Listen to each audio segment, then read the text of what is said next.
Ciao à tutti e benvenuti o bentornati nel mio canale.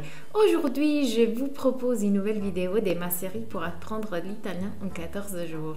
Cette vidéo aura pour but de vous parler d'abord des pronoms personnels sujets, i pronomi personali soggetto, que vous connaissez déjà, de vous présenter les pronoms réfléchis, i pronomi riflessivi, et ensuite, je vais parler de l'emploi des pronoms compléments d'objet direct et des pronoms compléments d'objet indirect. Mais qu'est-ce que c'est tout cela? On va le découvrir tout de suite. Comme toujours, répétez à voix haute, prenez des notes et cominciamo.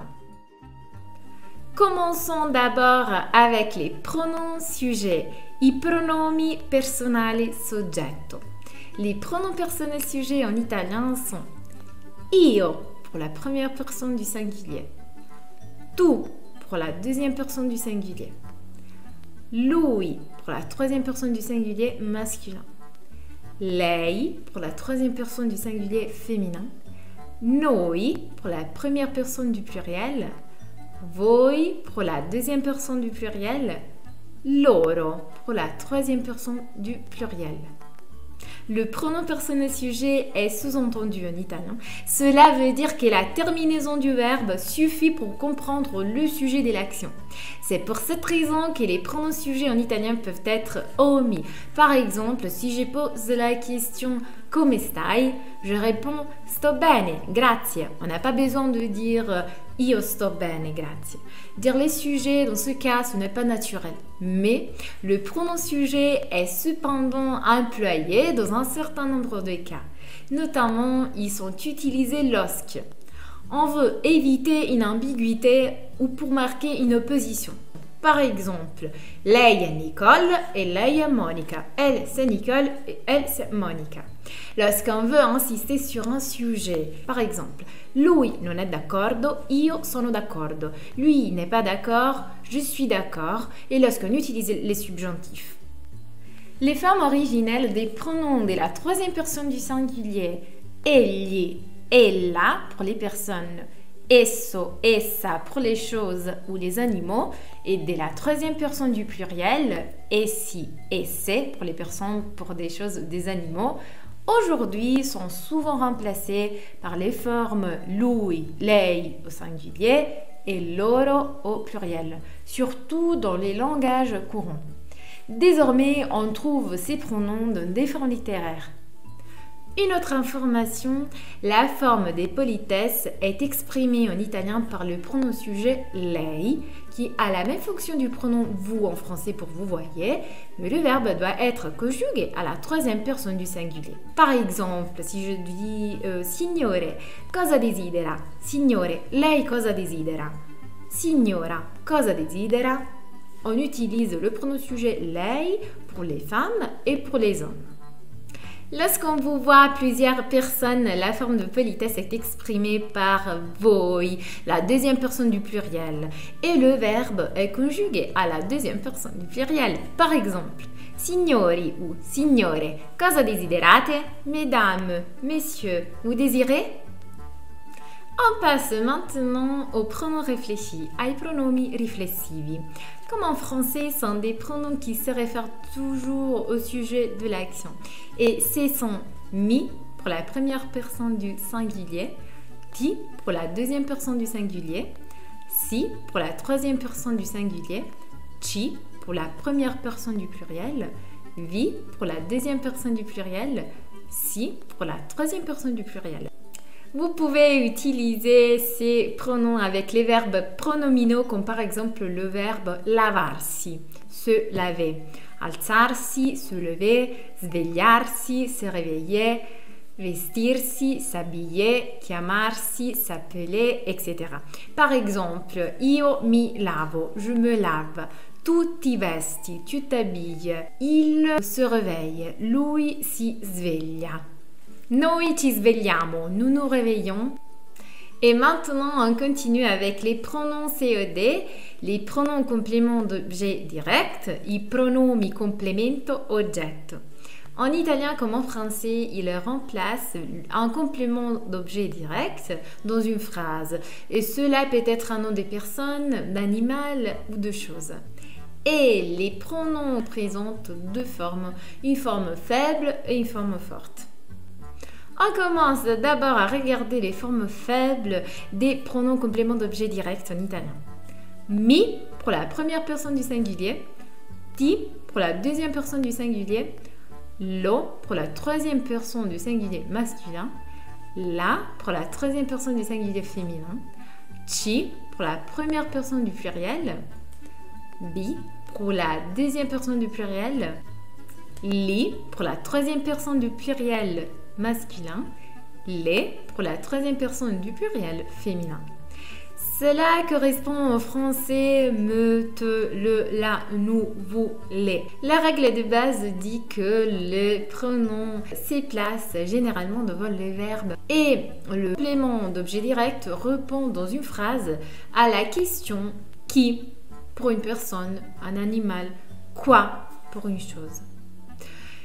Alors, par exemple, mangio la mela. Je mange quoi? La mela, on voit, c'est le complément d'objet direct. Et pour remplacer ces compléments, j'utilise un pronom. Quel pronom? Le pronom qui correspond à la troisième personne du singulier féminin. La. Donc, mangio la mela, la mangio. Je la mange. Un autre exemple, leggo il giornale. Je lis le journal. Lo leggo, je le lis. Donc, je remplace le complément d'objet direct, il giornale. Pour éviter la répétition, je remplace avec un pronom. Quel pronom?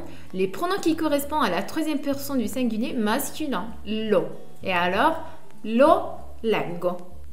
Un autre exemple encore, Luigi conosce Valentina et Marta. Il connaît qui? Valentina et Marta. Si on veut remplacer le complément d'objet direct Valentina et Marta, il faut choisir le pronom correspondant. Et alors, c'est le pronom de la troisième personne du pluriel féminin, le. Luigi le conosce.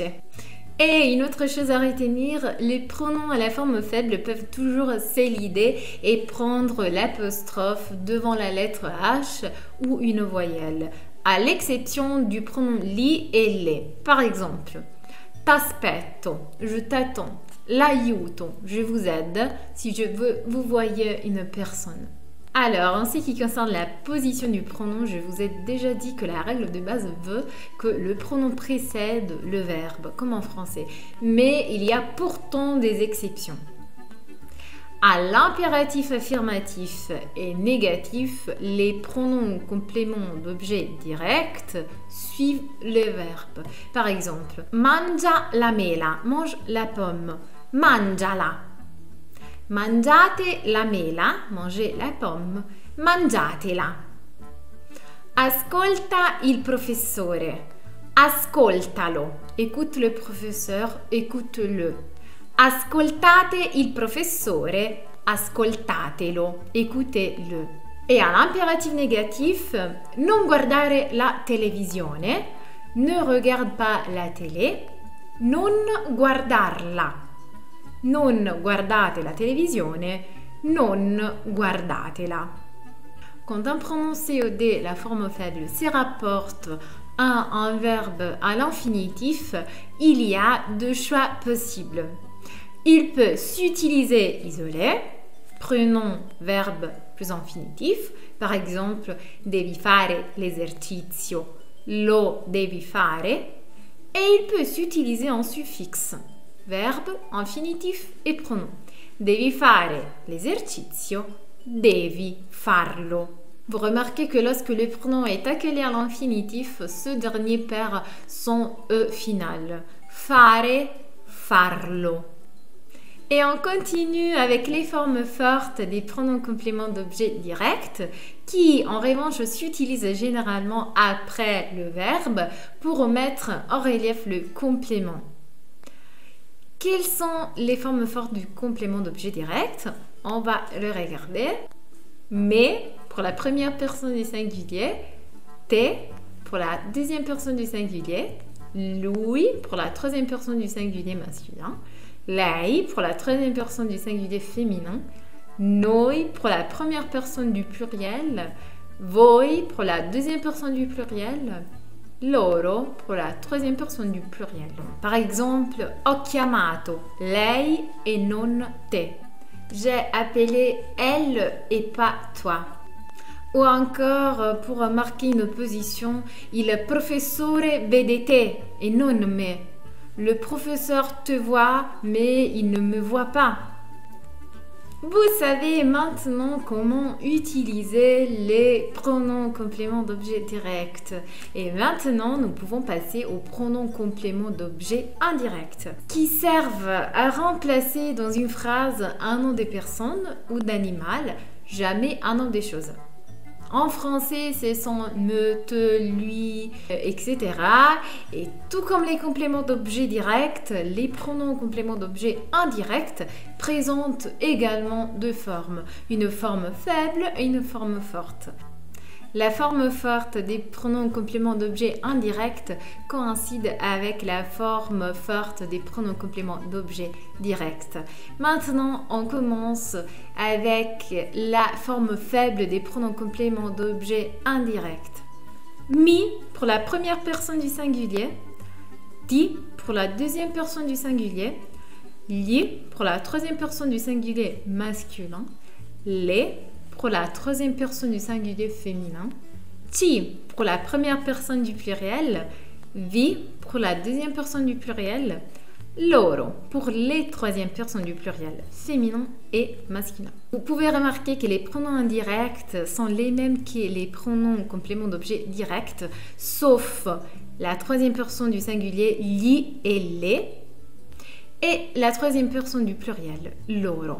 Faites attention, en français, on a le même pronom pour les féminins et les masculins, la troisième personne du singulier, lui, mais en italien, on distingue. Gli, c'est pour le masculin, le, c'est pour le féminin. Les pronoms qu'on vient de voir se placent devant le verbe à l'indicatif. On va voir des exemples, mais souvenez-vous que le complément d'objet indirect répond dans une phrase à la question « à qui ?» à quoi. Par exemple, dans il giornale a mio padre, je donne le journal à mon père. Je donne le journal à qui? A mio padre. Donc, le complément indirect a mio padre, je vais le remplacer avec un pronom. C'est quoi les pronoms correspondants?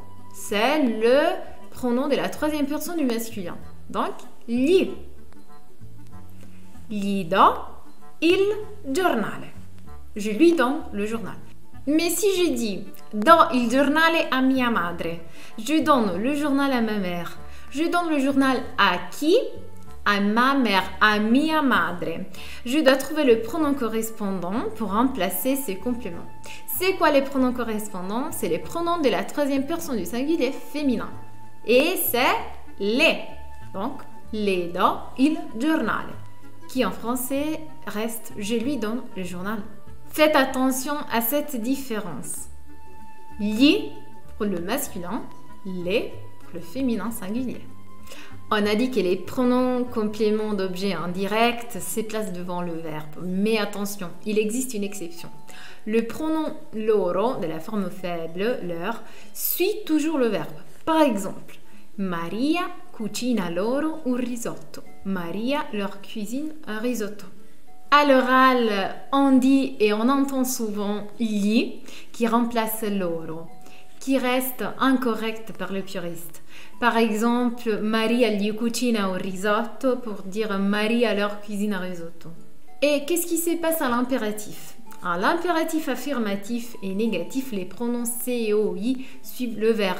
Par exemple, gli parli, tu lui parles, parlagli ou non parlargli. Avec l'infinitif, on a deux possibilités. Soit le pronom utilisé isolé, par exemple, ti posso parlare? Je peux te parler? Soit utilisé en suffixe. Posso parlarti? La forme forte des pronoms compléments d'objet indirect correspond avec la forme forte des pronoms compléments d'objet direct. et elle est toujours précédée d'une préposition. Par exemple, Giulia viene con me. Giulia vient avec moi. Ou parlo con te. Je parle avec toi. Ou encore, vieni da me. Viens chez moi. Et il faut s'entraîner. J'ai donc préparé un exercice. Vous devez remplacer les parties soulignées des phrases par les pronoms correspondants. Je vous mets les solutions dans la description et si vous voulez laisser des commentaires avec vos réponses, n'hésitez pas. Et voilà, c'est fait, ecco fatto. Vous connaissez désormais les pronoms et leur emploi. Je vous conseille de regarder cette vidéo plusieurs fois pour bien comprendre la logique des pronoms. Pour aujourd'hui, c'est tout. Ci vediamo la settimana prossima per una nuova lezione di italiano. Ciao a tutti e grazie!